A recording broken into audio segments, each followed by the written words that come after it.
So, you've had a great year. You look at your profit and loss statement and there it is, a nice, healthy profit. Awesome. But then it's time to pay taxes, and suddenly the number you're actually getting taxed on looks totally different. Why is that? It's a puzzle that pretty much every business owner faces, and today we're going to solve it together. Let's just put the main question right out there.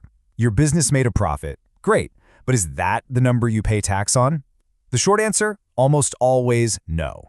And I know that sounds kind of weird, but trust me, there's a clear logic behind it, and getting your head around this is absolutely key to understanding your business's finances.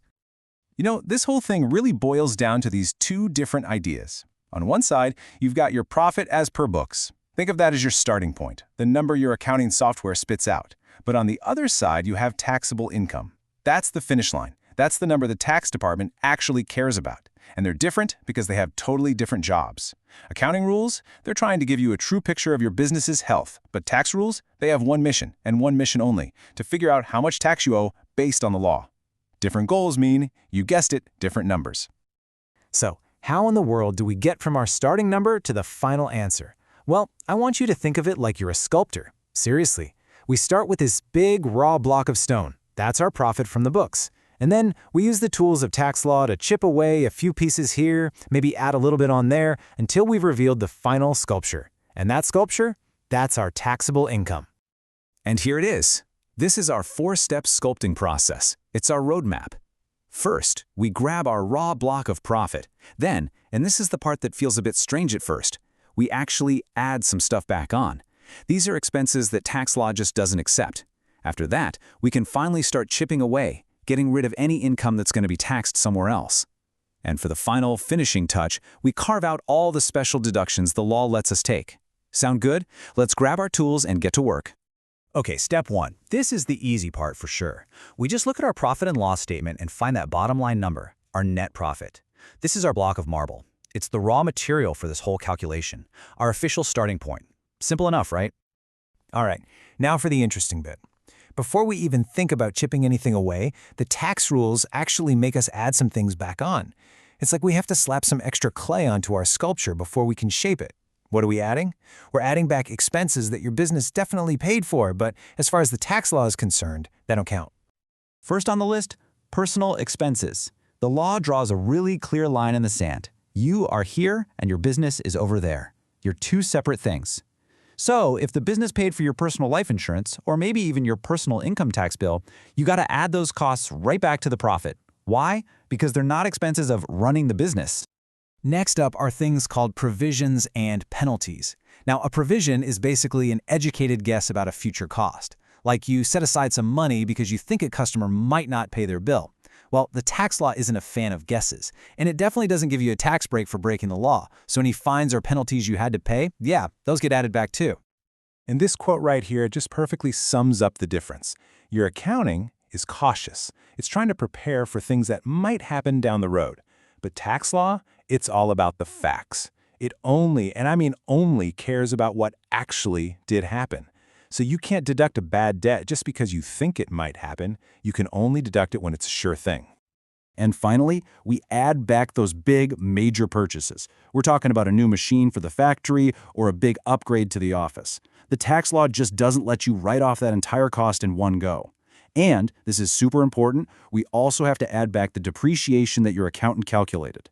You're probably thinking, wait, why? Well, hold that thought, because the tax law has its own special way of doing depreciation, which we're going to see in just a minute. Okay, we've added all the clay back on. Our block of profit is actually bigger than when we started. Now it's finally time to pick up the chisel and start chipping away the stone. This is where we start to see the final shape of our taxable income. The first things we chip off are any incomes that didn't really come from your main business operation. You know, things like interest from the bank or maybe rent you collected from a property your business owns. Now, this doesn't mean this income is tax-free, not at all. It just means it gets taxed in a different bucket, under a different category, like income from other sources.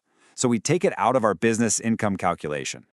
And now, it's time for the most important tool in our entire sculpting kit. Remember a few minutes ago when we added back the depreciation figure from your accounting books? Well, this is why. Because now, we finally get to subtract the specific amount of depreciation that the tax law itself says we can take. Let's just look at this side by side, because it makes it super clear. Book depreciation, the one we added back, that's your accountant's best professional estimate of how an asset wears out over time. But tax depreciation, that's a whole different beast. It's not an estimate, it's a specific deduction calculated using a strict formula written right into the law. It's the only version the tax authorities will accept, and it's the one we finally get to subtract. Our sculpture is almost done. It's really taking shape. Now it's time for the fine-tuning, the little details. Let's run through a few really practical rules that every business owner, every income sculptor needs to know to get that final shape just right. Here's a number to just burn into your brain, 10,000 rupees. It's a simple rule. If you pay a business expense in cash and it's for more than 10,000 rupees to one person in one day, that expense is generally not allowed. The government really wants businesses to use banking channels, so this is their way of discouraging large cash deals.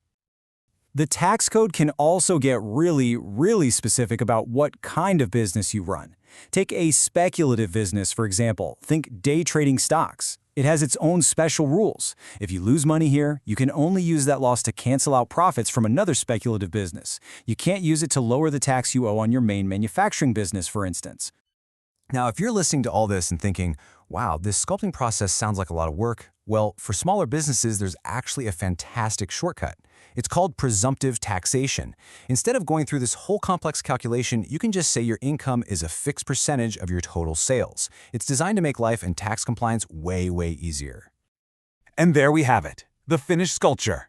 Let's just step back and admire our work. We started with our baseline profit. Then we actually made it bigger by adding back all those disallowed items. We refined that new base by taking out other incomes. And our very last move was subtracting the official tax deductions to reveal the final masterpiece, our taxable income. And that's pretty much the whole story. The profit puzzle is solved. So I'll leave you with one final thought to take with you. Now that you understand the logic, that not every rupee you spend as an expense actually lowers your taxable income, how does that change the way you think about spending money in your business? It's something to chew on. Thanks for watching.